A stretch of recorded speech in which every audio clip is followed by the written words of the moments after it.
Future-proofing your business, especially in the disability sector, let's discuss.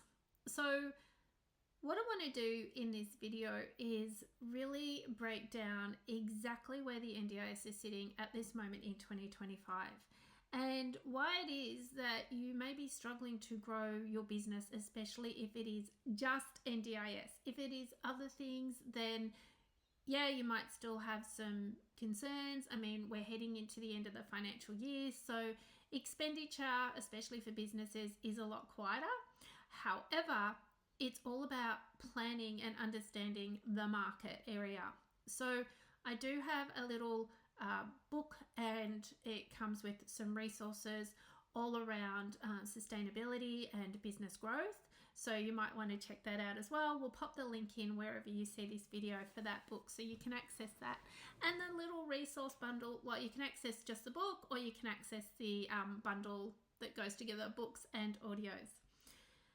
So just to give you some context, and I am going to be looking down occasionally because I've got these notes written here. So 2024 to 2025 with the NDIS federal budget was $45.3 billion dollars. Now you might think that that's a lot of money, but it's really not. At the end of the day, currently, so in December 2024, there were 692,823 people on the NDIS in some capacity. Now, we know from experience that some people will get a really big plan, their 24-hour care, their one-to-one, and there's a lot of money in their plan.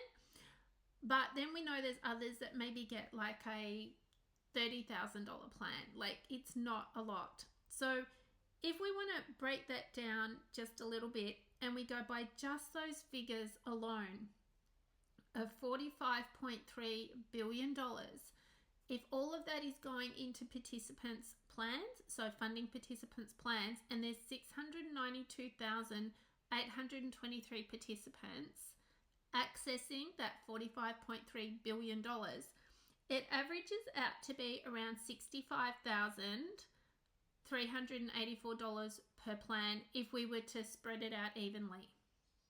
$65,000 in a plan, so $65,384 in a plan if we were to give everybody the same amount of money. Now, if we were to then break that down into the three parts of a plan, so even the two parts, even core and capacity building. Now, core often gets the most amount because that's where the support worker is. But in some plans, it's more in capacity building because it's all about getting reports and about building capacity, so less core. But if you think about it, that there are people out there with plans that are $100,000, $200,000, $500,000 plans. And obviously then there's people that are going to get under a $65,000 plan because the money is not unlimited. It is actually capped. The other thing that when we look at the business and what's going on and how much money there is, we're seeing a lot of plan funding has been cut because they're also slowing the growth of the scheme as well, is what they're saying. They're reducing it from growing from 12% to only grow about 8%. They're anticipating it's going to get closer to the $50 billion maybe next year in 2026. But even if it went up by $5 billion and they grew the scheme by 8% of 692,000, it's still not a lot of money that would be going out in plans when you look at the big scheme of this. Now, why is this important? Because the next thing that we're going to talk about is how many actual providers there are that are currently invoicing. So these are the active providers that are currently submitting invoices for services. The other thing that I want to share with you is that there is a lot of participants out there that actually underspend, so they don't spend all their funding.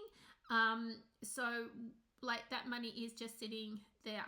But when we think about it, when we think that there are some people that are 24-hour care, they need a big chunk of money in their plan for that 24-hour care, that then means that the more people that need 24-hour care, so to speak, or the more people that need high funding in their plans, means that there's less money left for everybody else.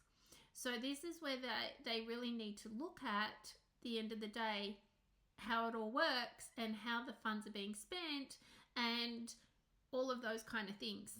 Now, the next thing we want to look at is that how many providers are there that are actually providing services, that are actively invoicing.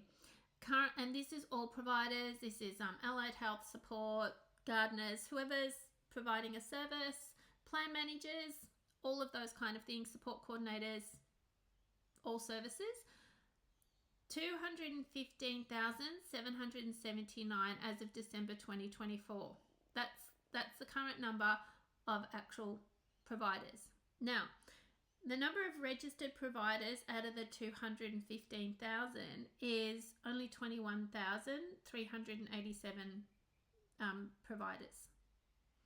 So, just to recap that, out of 215,779 providers that are actively invoicing, only 21,387 of those are NDIS registered providers. And yet, thousands of people apply for NDIS registration on a regular basis. I, in 3 years of working as a business coach, have probably had at least 800 people come to me, wanted to become NDIS registered. We work it through. The ones that I have worked with, so not everybody goes ahead with it, but the ones that I have worked with have got their registration. Then others have said, you know what, might just sit where I'm at and just keep working where I'm at the moment and work out whether this is really for me or not. So there's that equation as well. But I've successfully helped over 1,000 people set up their business and keep going. So that leaves approximately 194,392 unregistered providers providing services.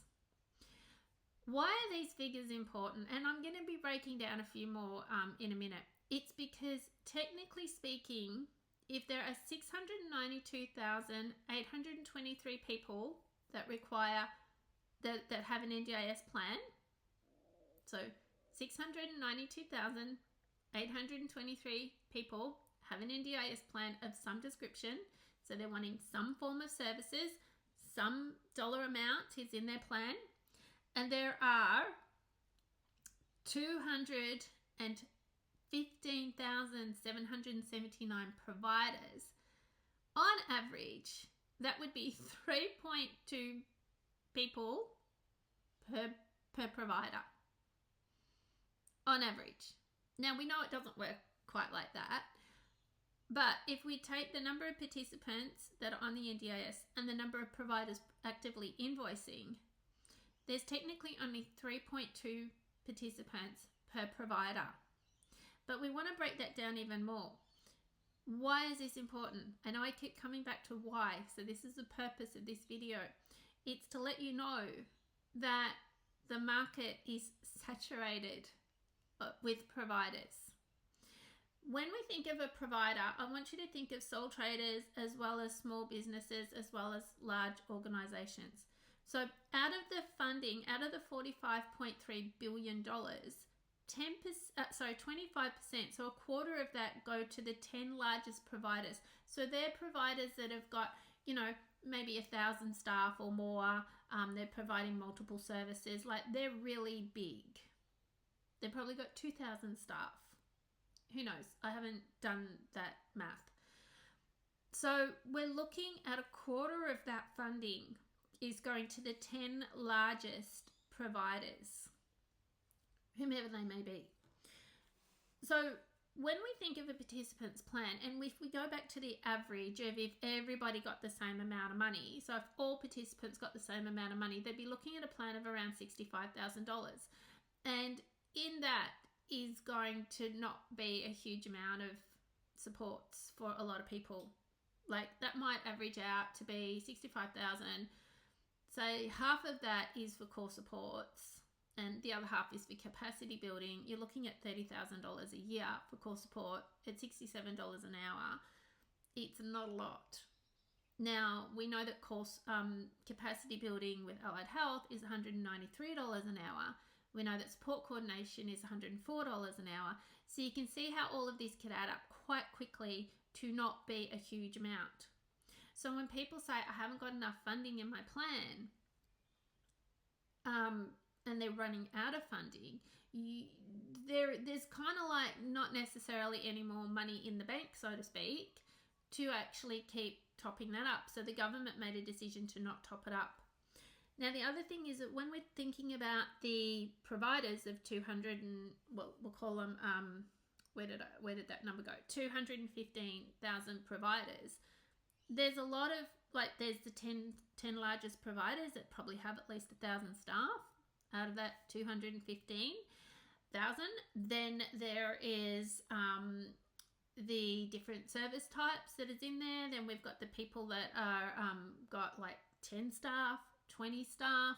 So when you break all of this down, it's actually not a lot of business available. It's very limited, the number of people that actually require the services. Now, the other thing that I want you to think about is that with this is that you are working against other providers, and out of this funding that's in a person's plan, the funding isn't just for the service you're providing. It's not just core support. It's made up of a lot of different things. And this is where it's really important that when you're engaging with a particular participant, that you really listen to their needs and what's a priority for them. But how can you future-proof your business in the disability sector? The first step is make sure you have your business foundation set up properly, so that at any time, because the government have still recommended mandatory registration, this has come through in multiple different ways. So make sure you have a really solid business foundation. Make sure you have a business plan, a marketing plan, and a financial plan, a contingency plan. Protect your business. These figures I'm sharing with you to make you aware that every day more and more people start up an NDIS business. In fact, we're probably, because that was December last year, we're probably at closer to 230,000 providers. But we haven't got many more participants because a lot have been graduated from the service. So a lot of people are no longer accessing NDIS. So we also know that some aspects of government want to reduce the amount of money that's put into the NDIS. So they want to reduce how much money is being spent on the NDIS. And if they do that, where does that leave your business? And what is your business plan? So keep watching for more videos, because I will be sharing another video that I will share the link to. When I share this video, I'll share the link to another video on setting your business up for that long-term sustainability success.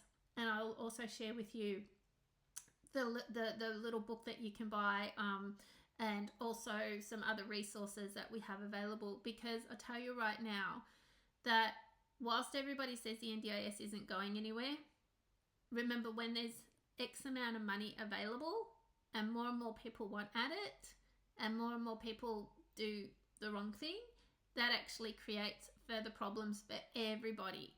And there is only 692,823 people that actually require your services, which might seem like a lot, but technically for all the providers invoicing, it works out to be 3.2 people. And it's I know there's different services needed, so when you think about it, it's all a little bit interesting. It's all a little bit like, where will this go?